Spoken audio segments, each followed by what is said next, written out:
Стануваме на тема здравје, но на една поинаква тема. Темата е најчести повреди на снег, една сосема легитимна тема за овој период од годината. Единствен проблем е што се уште немаме снег. Но прво да му посакам добро утро на нашиот гостин, познат травматолог од Систина, тоа е доктор Михајло Ивановски, и добро утро на Сузе секако. Добро утро, Искра. Добро утро. Снег нема, но еве како за утеха за оваа тема, утринава соопшти дека денес бил светски ден на снешкото. Немаме ни снешко, но предпоставувам дека повреди за жал имаме. На оваа тема ќе зборувате со Сузе, само ќе ми дозволиш, можеби сум здодевна со најава, ама убаво звучи, сакам да си ја повторам. Кога станува збор за нашиот гостин, да знаат гледачите дека станува збор за вистинска звезда меѓу докторите, особено со оглед на тоа што сите спортски звезди сакаат да одат стриктно кај него. Благодарам за најавата, Искра. Мило ми е што имаме повторно ваква звезда како доктор Ивановски. Не е прв пат наш гостин и верувам не последен, и од мене добре дојдовте, ќе го замислуваме, Искра. Снегот, кај нас знаеш дека доцни сепа и снегот, доцни со години. Годинава до година. Така да и снешкото и снегот, доктор Ивановски, ќе ги замислуваме, но како што рече и Искра, зимата е период кога веројатно најмногу повреди, скршеници, исчашувања, напукнувања се случуваат, особено за луѓето каде што има и снег, ама има и мраз. Така е. Така. Со какви повреди најчесто се среќавате во овој период од годината во пракса? Кога би имало снег, да, како што кажа, се сретнуваме со такви повреди, независно што немаме снег. Иако, ако не се лажам, и ланската година во овој период немаше снег, заврши детскиот распуст, па почна снежните врнежи. Меѓутоа, сепак е период кога имаме доста влажно време, доста лизгаво време.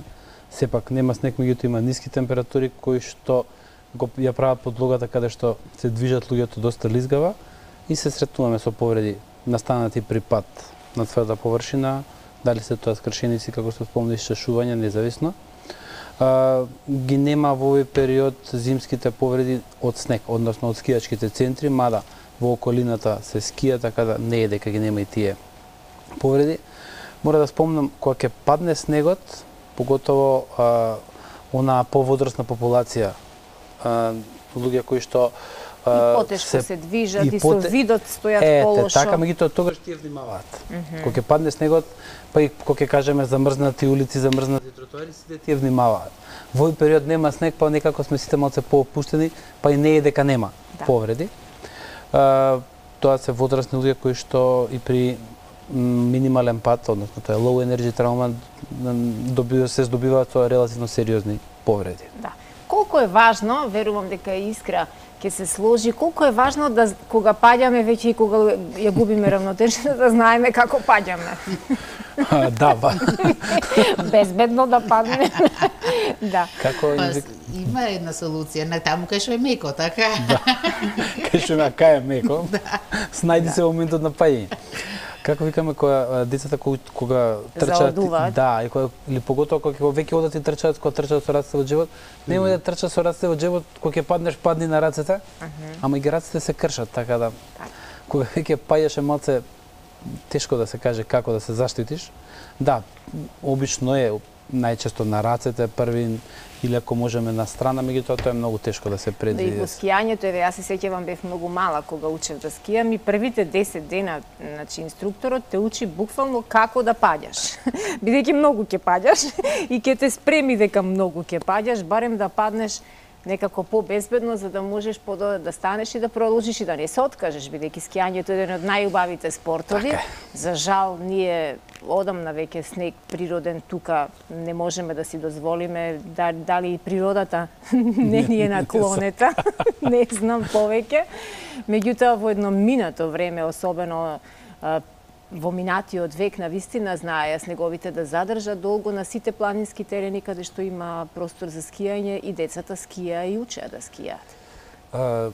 И сега, искрено, и јас сум долги години скијач, и јас моите деца ги форсирам и ги терам да научат да скијат, пошто е апсолутно многу убав спорт. Спорт поврзан со ризици, меѓутоа кога ставите на кантар ризикот со убавината на спортот и здравиот начин на живот, го препорачувам скијањето. Да, кога учиме да скијаме, сме многу повнимателни, учиме да паѓаме. меѓутоа паѓаат и се повредуваат оние што може посериозно скијаат. Има една убава изрека вика не се дават тие што не знаат да пливаат, тие се брчкаат од плиското, оние што знаат да пливаат, значи. Одлично искуство ќе кажам, јас скијам од своја 3-4 година, меѓутоа ланската година успеав да скршам клавикула. Се случува, значи. Дури и вие.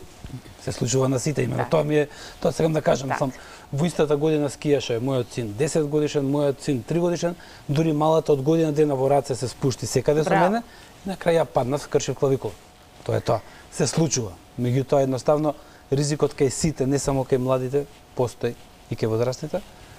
Ама пак ќе кажам скијањето како спорт и повторно го преферирам и повторно ќе речам дека треба да се скија. Сега бидејќи еве и лично сте доживеале една таква скршеница која верувам дека и не е толку многу едноставна, децата сигурно многу полесно се опоравуваат, но колку нас возрастните после една ваква скршеница, да речеме, ни е неопходна физиотерапија?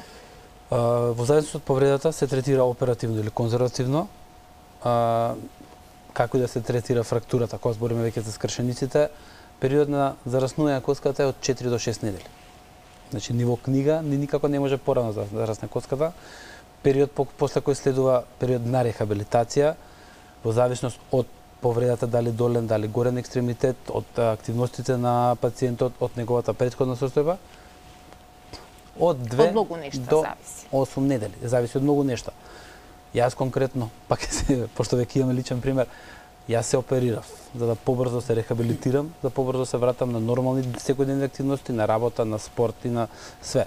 Има пациенти кои што нема потреба да се оперираат, има пациенти кои што мора да се оперираат, така да секогаш е индивидуален пристапот. Така, кога се работи за скршеница, во минатото гипсот беше првата работа која се ставаше често пати во едно подалечно минато, кога медицината и не беше толку многу отидена напред со решенија, и погрешно зараснати коски се случувале, па дополнителен проблем, дополнително пролонгирање на целата таа состојба. Какви се решенија нуди современата медицина? Гипсот се уште ни е една од опциите за конзервативен третман. Можеби не е оној стар бел гипс што го памтат сите, може би имам помодерни пластични гипсови, имобилизатори, лонгети, сето тоа го заменува гипсот, меѓутоа конзервативниот третман, со еден збор ќе кажеме, имобилизацијата се уште опција на третман, поготово кај фрактури кои што тоа го дозволуваат, кај пациенти кои што општата состојба не дозволува оперативен третман, така да повторно ќе кажам, секогаш имаме индивидуален пристап. Има фрактури кои што мора да ги оперираме. Има фрактури кои што мора хитно да ги оперираме во првите 6 до 12 сати од повреда. Има фрактури кои што посекако мора да се почека ден, 2, 3, 5, 7, па да се третираат оперативно. И повторно ќе кажам, има фрактура кај пациент кој што ќе помине конзервативно, и истата фрактура кај друг пациент може да се третира оперативно. Не може да третираме исто еден млад, активен спортист кој што сака за 2 месеци да спортува, да игра, да скија, да прави, и кај пациент кој што е веќе, да речеме, не во подминати, меѓутоа во години во кои што па не му зависи дали веднаш ќе се врати на работа, на спорт или на активност, или па има простор за. Од друга страна, тој истиот повозрасен пациент најверојатно е склон со други коморбидитети на ризици, така да треба да ставиме на кантар. Така. Искрено не знам колку е голем твојот прак на толеранција на болка. Не има секакви. Некои луѓе поднесуваат голема болка, некои луѓе навистина да се гребнат на прстот, па одма прават драма. Тука сум во втората категорија спаѓам. Сега знаеш што ми е прашањето? Змок така скршам ме боли. Фрактура на ногти. Сузе, ќе ми дозволиш, морам да го потпрашам нешто докторот. Мислам добро што ви завршило ова со повредата. Да, пијам плочка, функционирам, тоа е тоа. Да, и се може да се дискутира на таа тема. Со оглед на тоа што се еве за прв пат сте ја смениле улогата, сега вие сте биле пациент, ме интересира каков пациент бевте, како си го одбравте колегата што ќе ве оперира и дали му кажувавте вие што треба да прави?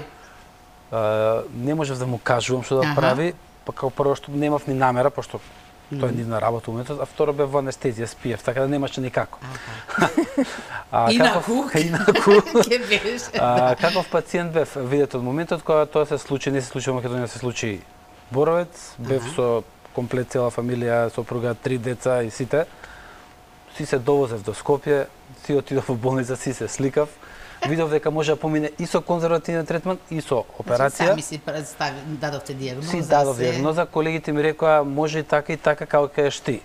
Ја реков идам дома да преспиам, утре сабале ќе дојам си легнам да ми изоперирате, затоа што јас реално сакам да функционирам побрзо. Тоа се случи недела, понеделник сабале ми изоперира, ја веќе од средата функционирав најнормално со болка, со имобилизација, меѓутоа бев во амбуланта. Тој викенд ми доаѓаше колега од Софија со кој што не оперирав, он оперираше, јас само бев со него. И во неделата веќе заминав со фудбалската репрезентација на Македонија 20 на припреми за Анталија, на една рехабилитација. Така да ја го избрав тој пат. А можев 4 до 6 недели да бидам распнат со стела доржа имобилизација. Едноставно ми се гледаше тога многу покомплицирано отколку легни за оперира се. И за тој на пациентите им кажем, сепак е индивидуален пристап, мислам. Секоја чест.